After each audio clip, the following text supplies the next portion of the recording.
ఒకసారి మృగరాజు సింహానికి తన తండ్రి శిల్పం అడవిలో ప్రతిష్ఠించాలన్న కోరిక కలిగింది. వెంటనే కాకితో అడవంతా చాటింపు వేయించింది. శిల్ప విద్యలో ప్రవేశమున్న ఏనుగు, ఎలుగుబంటి, నక్క మృగరాజు సింహాన్ని సంప్రదించాయి. శిల్పాలారా, గతంలో ఈ అడవిని పాలించిన మా తండ్రి మృగరాజు సింహం శిల్పాన్ని ఆయన చనిపోయిన రోజున ప్రతిష్ఠించాలన్న కోరిక మాకు కలిగింది. చాటింపు విని విచ్చేసిన మీకు స్వాగతం అంటూ పాదరంగా ఆహ్వానించాడు మృగరాజు. ఇంతలో ఓ చీమ ఆయాసపడుతూ, మృగరాజా, నేను మీరు వేయించిన చాటింపు వినే వచ్చాను. నాకు అవకాశం ఇప్పించండి అంది. మృగరాజు కళ్ళు చిట్టింది. ఆ చిన్న చీమ వైపు చూశాడు. ఏంటి, నువ్వు కూడా శిల్పం చేద్దామనే వచ్చావా? గంభీరంగా అంది సింహం. మహారాజా, నేను మట్టితో ఎన్నో శిల్పాలు చేశాను. శిల్ప వైద్యలో మా జాతికి ఎంతో పేరుంది. ఈరోజు పెద్ద పెద్ద నిర్మాణాలు, కట్టడాలు, మేము నిర్మించిన పుట్టలు చూసి స్ఫూర్తి పొందే మానవజాతి నిర్మిస్తుంది. నాకు ఒక అవకాశం ఇప్పించండి అంది చీమ. ఆకారంలో చాలా పెద్దగా ఉన్న ఏనుగు, ఎలుగుబంటి, నక్క చీమను చూసి నవ్వుకున్నాయి. మృగరాజా, మీరు తుమ్మితే ఎగిరిపోయే చీమ శిల్పం ఏం చేస్తుంది అంది ఏనుగు. సింహం ఆలోచనలో పడింది. నాకు నీ మీద నమ్మకం కలగడం లేదు.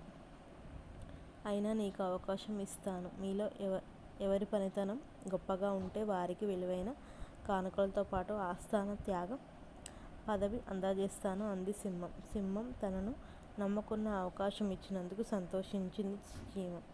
ఏనుగు, ఎలుగుబంటి, నక్క శిల్ప నిర్మాణానికి కావలసిన పనిముట్లు, ముడిసరుకులు మృగరాజుని అడిగి తెప్పించుకున్నాయి. ఏం చీమ మిత్రమా, నీకు పనిముట్లు, ముడిసరుకులు అవసరం లేదా అడిగింది సింహం. అది పనిముట్లు మోయగలదా నవ్వింది ఎలుగుబంటి. శిల్పకళ అంటే ఆషామాషీ కాదు అంది నక్క. చీమ వాటివైపు వింతగా చూసింది. ఏం మాట్లాడావ్?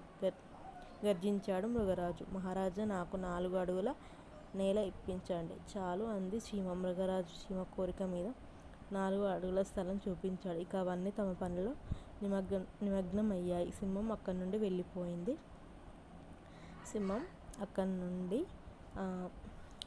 వెళ్ళిపోయింది. మరుసటి రోజుకి శిల్పాలు సిద్ధమయ్యాయి. సింహం స్వయంగా శిల్పాలను చేరుకుని వాటి పనితనాన్ని పరీక్షించింది. ఏనుగు, ఎలుగుబంటి, నక్క శిల్పాలు ఒకదాని మించి ఒకటి అందంగా కనిపించాయి. చివరగా చీమను చేరుకుంది సింహం.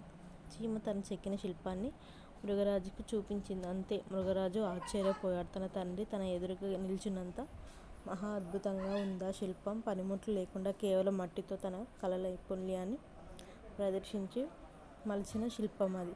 సింహంతో పాటు ఏనుగు, ఎలుగుబంటి, నక్క ఆశ్చర్యపోయాయి. మృగరాజు చీమను దగ్గరకు తీసుకొని, మిత్రమా, నిన్ను, నీ ఆకారాన్ని చూసి నవ్వుకున్నాం. నీ పనితనం చూసి నమ్ముతున్నాను. ఈ సృష్టిలో నీవే అద్భుత శిల్పివి అన్నాడు. ఏనుగు, ఎలుగుబంటి, నక్క సిగ్గుపడ్డాయి.